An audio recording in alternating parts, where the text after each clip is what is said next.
I always thought dreams were just dreams, fleeting memories of the day stitched together by the mind while it rests. But that night, oh, that night proved me wrong. It was around 2:45 in the morning when I woke up trembling, my heart pounding against my ribs like it was trying to escape. I had seen my late husband, Robert, standing at the foot of my bed. The moonlight touched his face, and for a moment I could have sworn he was really there. He didn't speak at first. He just looked at me with those eyes, the same eyes that used to reassure me everything would be okay when life got hard. But this time they were filled with worry, deep, haunting worry. Then he said, "Me, get out of the house, now." I sat up gasping, my throat went dry. I whispered, "Robert," but he was already fadding. Just before he disappeared, he repeated the words clearer, louder, "Leave me, now." Something in me knew this wasn't just a dream, it was a warning. I didn't stop to grab my phone or even my shoes. I threw my coat on and rushed outside into the cold, my bare feet hitting the gravel. The wind howled and the night was eerily still, like the world was holding its breath. I stood across the street, confused, trembling, staring at my house. Minutes passed, then I heard it. A low rumble. The ground shook beneath me, and before I could even scream, boom. The explosion ripped through the back of the house, flames shot through the windows like angry tongues of fire. My knees buckled.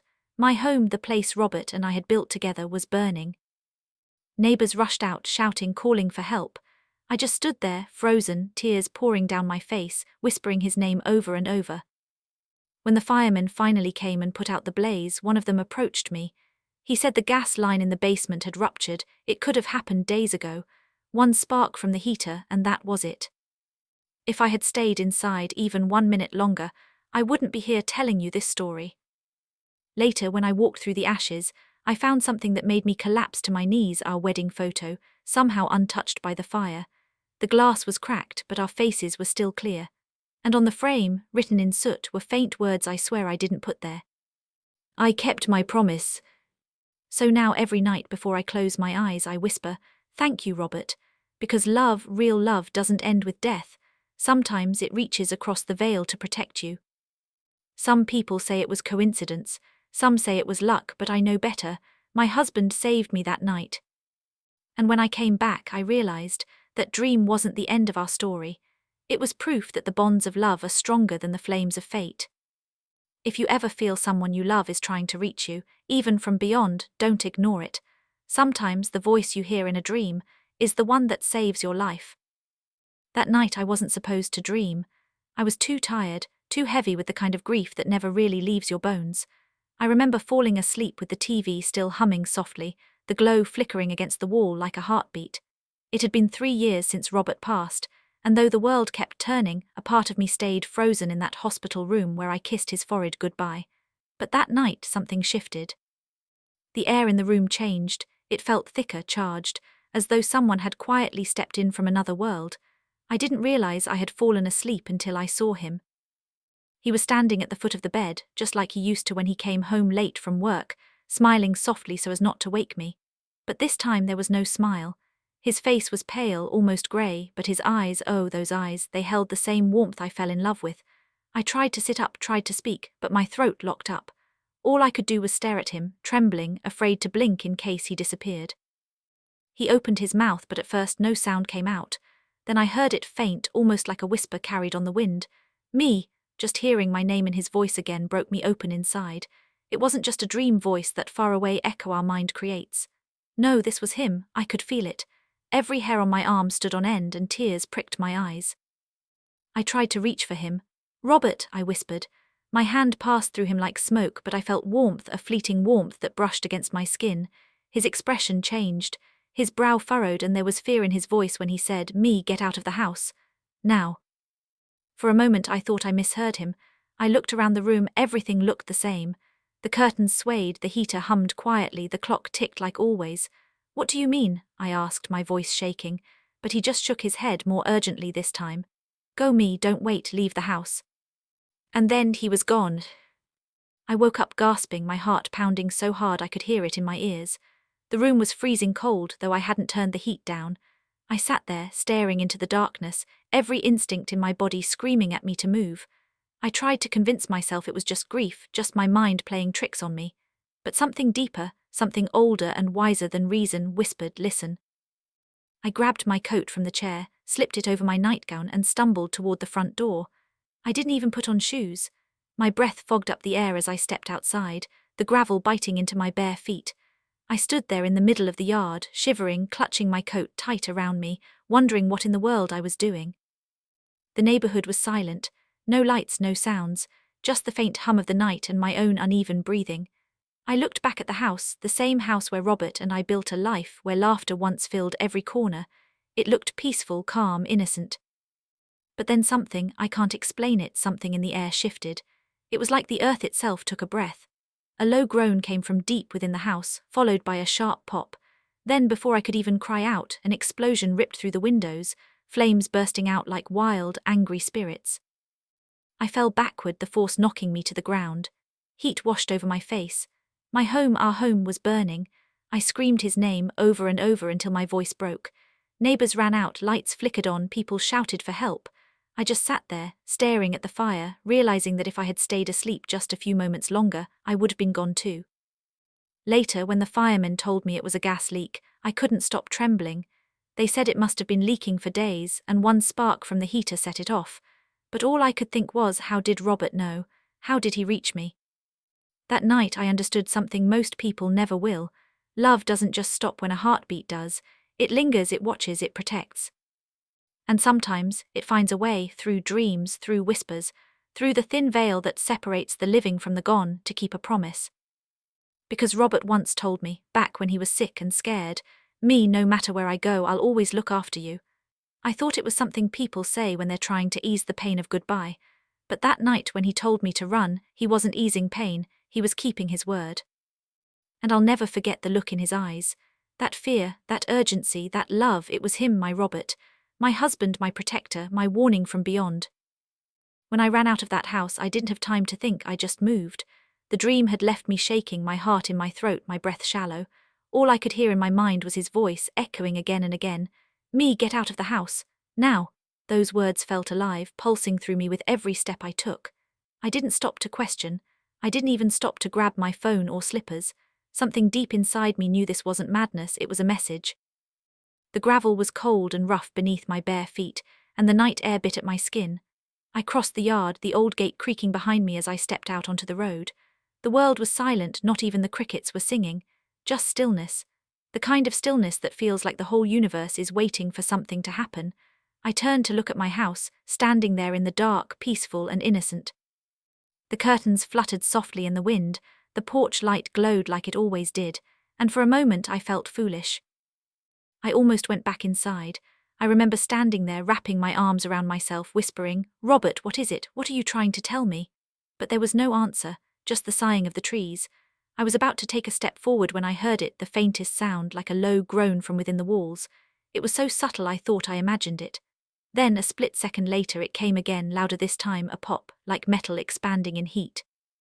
I froze, my breath caught in my throat. Then came the roar. The ground trembled under my feet as a blinding flash lit up the night. The sound tore through the silence, a deep, violent boom that split the air open. I stumbled backward, covering my face as shards of glass and embers flew into the sky. Flames burst through the windows, curling and twisting like angry spirits finally released. My home, the place where Robert and I laughed, fought and grew old together, was now a blazing monster. Every window glowed orange and black smoke poured into the night sky. My knees gave out and I fell to the ground, screaming his name. The air smelled of burning wood and gas. My eyes strung, but I couldn't look away.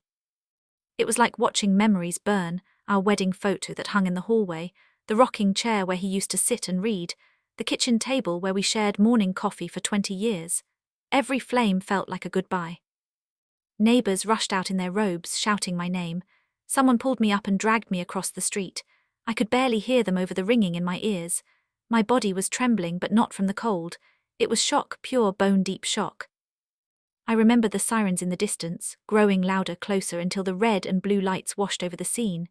Firemen shouted commands, water hissed as it hit the flames, but the house was already lost. I just stood there, watching the life I'd built turn to ash. One of the firemen came to me later. His face was tired, covered in soot, his voice gentle. He told me the gas line in the basement had ruptured. It must have been leaking for days, he said. The pilot light from the heater probably ignited it. Ma'am, he said quietly, if you'd been inside, you wouldn't have made it out. I couldn't speak, I just nodded, tears streaming down my face. I looked up at the smouldering ruins of my home and whispered, he told me to leave. The fireman looked at me confused, but I didn't explain. How could I? How do you tell someone your dead husband just saved your life? The next morning, when the smoke finally cleared, I went back to what was left. Everything was blackened, broken, silent. The walls had collapsed, the roof was gone, but in that silence I felt him, Robert. Not in body but in spirit. Like he was standing right beside me, watching, making sure I was safe.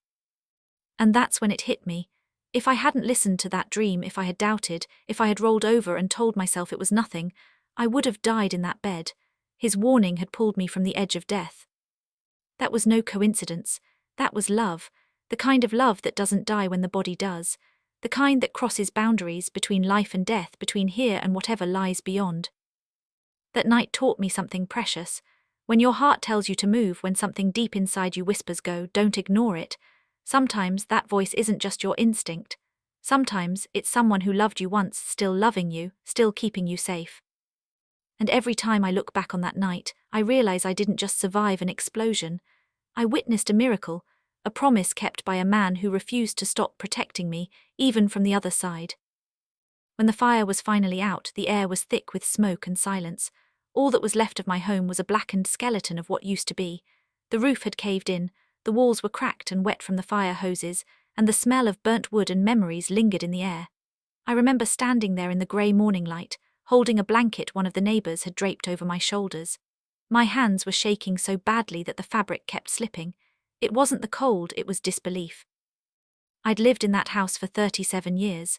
Every inch of it held a story, the creak in the hallway where Robert always complained about fixing the floorboard, the marks on the kitchen wall where we measured the kids' heights, the window seat where I'd sit with my coffee and wait for him to come home from work. Now it was gone. I thought the fire had taken everything from me. When the firefighters finally let me walk through the remains, I hesitated at the doorway. The front steps were covered in ash and the door had fallen off its hinges. I stepped over it slowly, each step crunching beneath my feet. The inside looked unrecognizable, like another world. Soot clung to everything, and the air was heavy and damp. My shoes left prints in the grey dust as I made my way through what used to be our living room. I didn't even know what I was looking for. Maybe closure, maybe proof that this was real, but deep down something or someone was guiding me. I walked to what was once the mantel. The old clock was gone, the books had melted together, and the picture frames were nothing but warped metal. I ran my fingers along the charred wood, whispering Robert's name like a prayer. That's when I saw it. In the middle of all that destruction, lying on a piece of half-burned carpet, was our wedding photo. The glass was cracked in a web of fine lines, but the picture itself was untouched. Not a single burn mark, not even smoke damage. The lace on my wedding dress, his smile, it was all still there, clear as the day it was taken. I dropped to my knees, the blanket slipping from my shoulders. My hands trembled as I picked it up. Tears blurred my vision and I couldn't stop whispering, How is this possible? Everything else had been destroyed, the furniture, the walls, even the floors were gone, yet this one picture, the one that meant the most, had survived. And then I saw it. Across the bottom of the glass, faintly drawn in soot, were the words I kept my promise. At first I thought my mind was playing tricks on me. I blinked, wiped my eyes, looked again, but the words were still there. Not written cleanly but traced as if by a fingertip. My heart stopped. I could almost feel his presence, the warmth, the calm, that steady energy that always surrounded Robert. My breath hitched, the world went still. I whispered, Robert. It was just me, the ashes, and the morning sun streaming through the broken window. But in that moment I didn't feel alone. I felt surrounded, protected, loved. I clutched that photo to my chest and began to cry. Not the kind of crying that comes from fear, but the kind that comes from knowing that something beyond this world is real. That love doesn't fade, not even through death, not even through fire. Robert used to tell me, if anything ever happens, I'll always find a way to look after you. I'd laugh and tell him not to say things like that, but now, kneeling there with that photo in my hands, I realized he'd meant it, and he kept his word. The firefighters came back to check the structure, and one of them noticed me holding the frame. He smiled kindly and said, Guess some things are too strong to burn. I nodded, but I didn't tell him what I'd seen.